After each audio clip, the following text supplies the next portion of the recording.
नमस्कार मित्रांनो. आज जे काही महाराष्ट्रात अजितदादा गेल्याच्या नंतर परिस्थिती चाललेली आहे, सुनेत्रा पवार या उपमुख्यमंत्र्याची आज शपथ सुद्धा घेणार आहेत आणि याबद्दल पवार साहेबांना काहीच माहित नाही, सुतक सुद्धा फिटलेलं नाही. आणि मराठा समाजाची नेमकी या अशा घटना झाल्याच्या नंतर किंवा एखादी व्यक्ती वारल्याच्या नंतर काय परंपरा असतात, त्या परंपरा खरंच पाळल्या जातात का? मग ग्रामीण भागामध्ये ज्या दुखवट्यामध्ये आज महाराष्ट्र आहे, अजितदादा गेल्याचं दुःख आणखीही 4-5 दिवस होऊनही बरेच लोक विसरलेले नाहीत. मग ते पक्षाचे कार्यकर्ते असो किंवा सर्वसामान्य कोणीही नागरिक असो. तुम्ही आज सोशल मीडिया मध्ये बघत असाल की प्रत्येक जण वेगवेगळ्या आपल्या भावना व्यक्त करत आहे, त्या दुःखात आहे. आणि अशा परिस्थितीमध्ये उपमुख्यमंत्री पदाची शपथ घेणं हे आपल्याला पटतंय का? तर मित्रांनो, आता त्यांच्या ज्या काही बाबतीत राजकीय गोष्टी असतील, कौटुंबिक गोष्टी असतील, त्यावर आपल्याला काही माहित नाही, किंवा त्या ज्या असतील तांत्रिक गोष्टी असतील, राजकीय गोष्टी असतील, तर त्यावर आपल्याला माहित नसल्यामुळे आपण त्यावर बोलणार नाहीत. पण एक सरासरी मराठा समाजाची परंपरा काय आहे की एखादी व्यक्ती वारल्याच्या नंतर त्याला दुसऱ्या किंवा तिसऱ्या दिवशी सावडण्याचा कार्यक्रम होतो. त्यानंतर ज्या व्यक्तीनं त्या व्यक्तीला पाणी पाजलेलं आहे, ती व्यक्ती 10 दिवस रुमाल बांधून आपल्या घरातच बसलेली असती. मग नाते गोते असतील, पाहुणे रावणे असतील, मित्र परिवार असतील, संबंधित कोणतेही व्यक्ती भेटायला येतात, त्यांच्या ज्या काही भावना आहेत त्या व्यक्त करतात, त्या कुटुंबाचं दुःख कमी करण्याचा प्रयत्न करत असतात.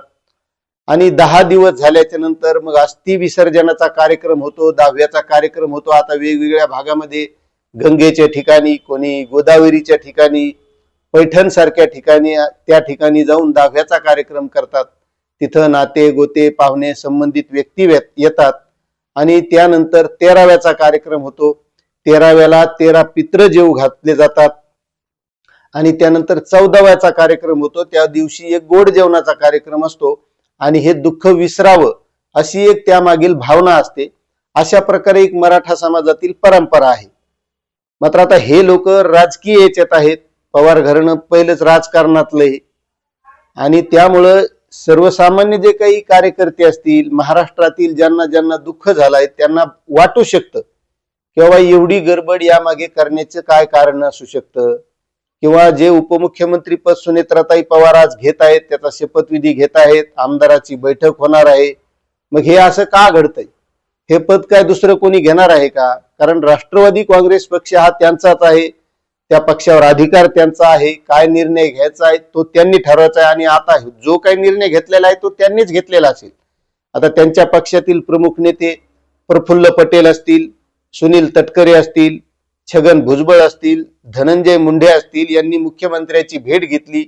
मुख्यमंत्र्यांनी सुद्धा सांगितलं, तुम्हाला जो काही निर्णय घ्यायचा आहे तो तुम्ही तुमच्या पक्षांतर्गत घ्या. भाजप म्हणून आमचा तुमच्या निर्णयाला पाठिंबा असेल, निर्णय तुमचा असेल. आता त्यांनी तो निर्णय घेतला. आता नेमका कोणी घेतला? मग पवार कुटुंबाने घेतला का यांनी घेतला? आता हे त्यांना माहित. मात्र आज पवार साहेबांची पत्रकार परिषद झाली. त्या पत्रकार परिषदेमध्ये पवार साहेबांनी स्पष्ट सांगितलं की याबद्दल मला काहीच माहित नाही. जे बघतोय मी ती माध्यमावर बघतोय, बातमीपत्रातून बघतोय. याबाबत माझ्याशी कोणत्याही प्रकारची चर्चा झालेली नाही आणि तो त्यांच्या पक्षाचा अधिकार आहे. कारण त्यांच्या पक्षाचे नेते प्रफुल्ल पटेल, सुनील तटकरे, धनंजय मुंडे किंवा छगन भुजबळ जे असतील तो त्यांच्या पक्षाचे नेते आहेत, तो त्यांचा निर्णय आहे. सुनेत्राताई पवार किंवा पार्थ पवार किंवा जय पवार, तर यांच्याकडून मला कोणत्याही प्रकारची काही सूचना नाही किंवा सांगण्यात आलेलं नाही. आणि ते रात्री मुंबईला सुद्धा निघून गेलेले आहेत. म्हणजे आज त्यांच्या आमदारांची बैठक होऊन 5 वाजता शपथविधी होणार आहे असं माध्यमावर दाखवल्या जाते. मात्र महाराष्ट्रामध्ये जो काही दुखवाटा आहे तो खरंच दुखवाटा आज कमी झालेला आहे का? तर मला तरी वाटतंय की नाही. प्रत्येकाची भावना आजही त्यावर विचार करत आहे की अजितदादा असे का गेले, अचानक ही घटना का घडली. कारण प्रत्येकाच्या मनामध्ये त्या अजितदादांच्या ज्या काही भावना आहेत, त्यांनी केलेली कामं आहेत, त्यांचे जे काही आज सोशल मीडियामध्ये वेगवेगळ्या प्रकारचे वक्तव्य ते व्हायरल होत आहेत. मी कसा जनतेसाठी काम करतो, मी शेवटपर्यंत काम करणार, अशा वेगवेगळ्या प्रकारच्या रील्स व्हायरल होत आहेत. आणि त्यामुळे प्रत्येकाच्या मनावर आजही दुःख आहे आणि प्रत्येकाला पडलेला प्रश्न आहे की एवढं हे राजकीय पद घेण्याची गडबड का? कारण त्या पदावर तर दुसरा कोणी अधिकार सांगणार नाही, शेवटी पक्ष त्यांचा आहे.